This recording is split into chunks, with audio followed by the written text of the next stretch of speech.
All right, this is getting started with trading with the chart, getting familiarized with the chart. Let's get you started right now.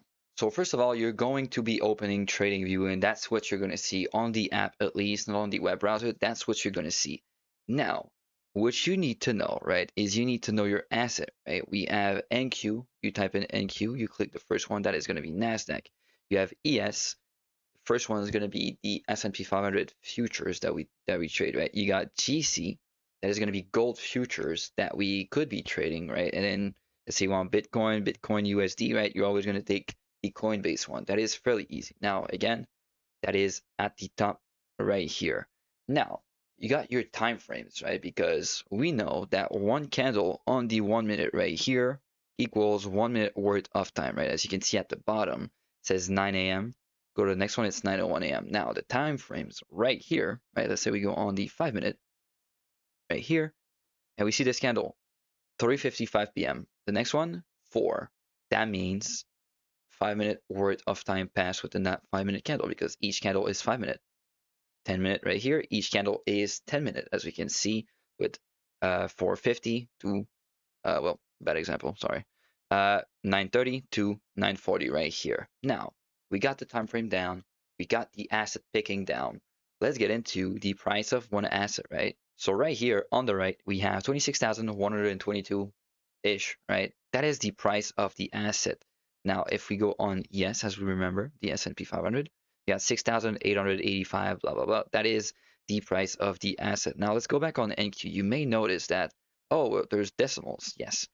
0, 25, 50, 75. 25 equals 1 tick. And then 1 point is, let's say, 100 to 101. That's 1 point. Let's say you have 100 to 101.5. That is 1 point and a half, 1.5 point. You get the memo, right? You get how that works. Now, at the bottom right here, we have the date, the time, fairly self-explanatory. Now, let's say you want to open a new chart, right? You're going to go on the plus right here, plus. Now we're going to let it load, new tab. Now, what I personally do is I open an heat map, right? This is going to be for my stocks, ETFs, and crypto. I open a heat map, and what I personally do to open a new chart is I click on this, see on advanced chart, right? It's going to pop out the NVIDIA one, but let's say I want, I don't know, let's say I want Apple. Let's say Apple, right? I'm going to go here, just do Apple and get the Apple one, and now the Apple's here. I can close it right here. Now I'm back to my normal settings of what I have. Now, if we go back on NASDAQ right here, you may notice on this chart right here that I have two charts. Now you do have to pay to get that, but dot right here, layout setup, 2, and then bam. Now that is for something that you're going to see a bit later, is the SMTs. That's what you're going to do, but essentially, if I want to switch the asset right here, you can see I'm clicking the asset. Well, the chart, it's on NQ. If I click this asset right here, it's on ES, because that's ES that I have selected. Now let's go back to one chart. Now let's get into placing an order.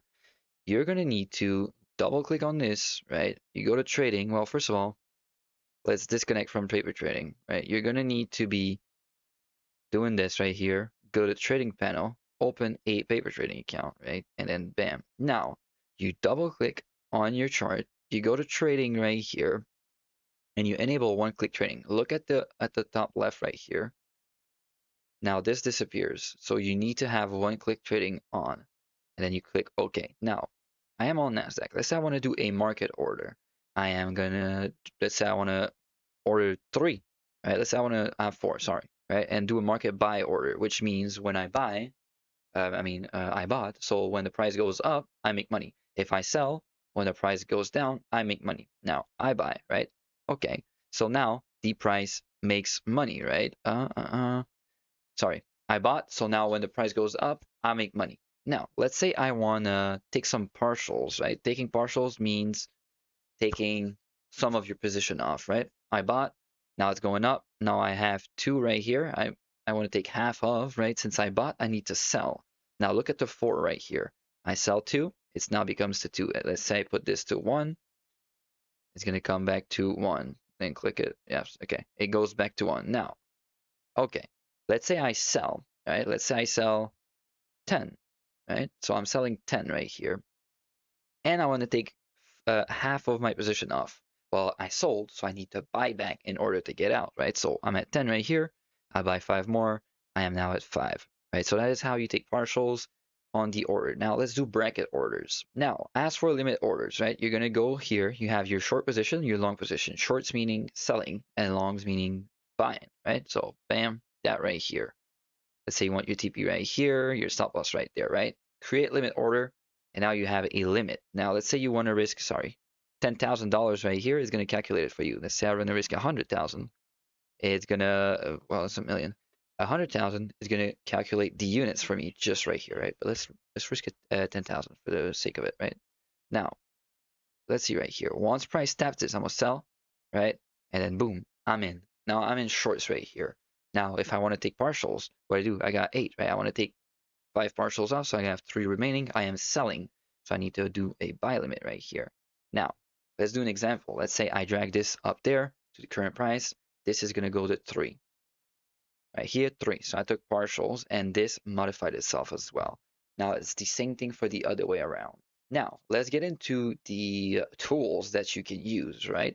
We have tools right here, which is projection, long position, short position, as we just talked. All we're going to use from that one, to be honest. Right here, we have the ruler, so you can manage your range and whatnot, right? You just re-click like this. Right here, you have your drawing tool. Rectangle right here, super important. I personally put it in my favorite at the top right here, as you can see, but you have your rectangle right here.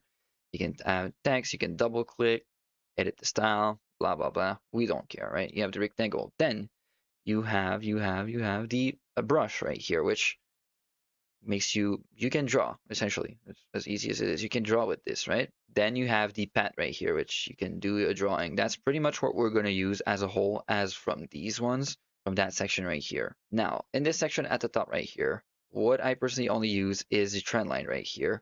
And fairly easy, right? You have a trend line right here. Sorry. You have a trend line right here. You take it, and then if you want to click shift, see how it just magnets it, right?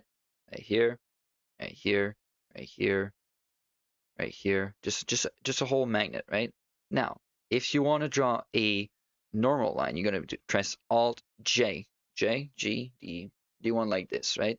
And that's gonna draw something like this. So fairly easy. That's pretty much it for the drawing. Now we have the indicator, right? You're gonna go into indicators right here, and you can look up whatever indicator you have. Once you pick one up, you click on it. Bam, let's click on it, and then you have a drop down menu right here, which is where you control your indicator, right? So right now they're all hidden. Like you can see at the top right there, there's gonna be some text. I show it, it comes back, right? Got some middle line, it was hidden, now we have a line right here. Sessions, it was hidden, now we have the session. And if you don't want it, you just do that, and then you just minimize it, right? Now, if you want to take a picture of your charts, you're gonna go at the top right here, download image. If you want to copy the link, you just copy the link right here, and it's gonna be into your computer essentially. Now, if you want to do a bit of backtesting, you're gonna go at the top right here on replay. Mind you, you do have to pay for this, I believe. Start new, and then you can just do this, right? If you want to pick a random date, select date, no, random bar, bam, pick a random bar. Okay, what's gonna happen right here? Let me just do this and blah, blah, blah. That is how you backtest essentially, right? Super, super, super easy. Now, how to move your chart correctly, because you can do this, right? You can do this right here, and you can do this right here. Now, once you double click on this right here, you cannot really move it. What you need to do is you need to click on this, just do this, and then now you can click it, right? Same thing right here. Nope, never mind. But that is how you do it essentially. Super easy. You do not want to be clunky with that, because it's annoying once you're looking at the market like this and then you kind of just don't know what to do. All you need to do is this, zoom out a bit, do this, and then bam, right? You have your chart. You're going to figure out a way to do it however you like it. Now we have the settings, right? You can click either this right there at the top, or you can double click on this right there, but let's double click on it. Body, that is body, borders, wicks. This is going to be you controlling the color of your candles. And then if you go to Canva, this is you controlling the color of the background essentially. Now, you may see that you may have something like this on your chart, which is super annoying. All you need to do is turn the opacity down and make sure you're always on electronic trading hours. And that is pretty much the basic for getting started with TradingView. Super easy. If you have any questions, again, make sure you DM me.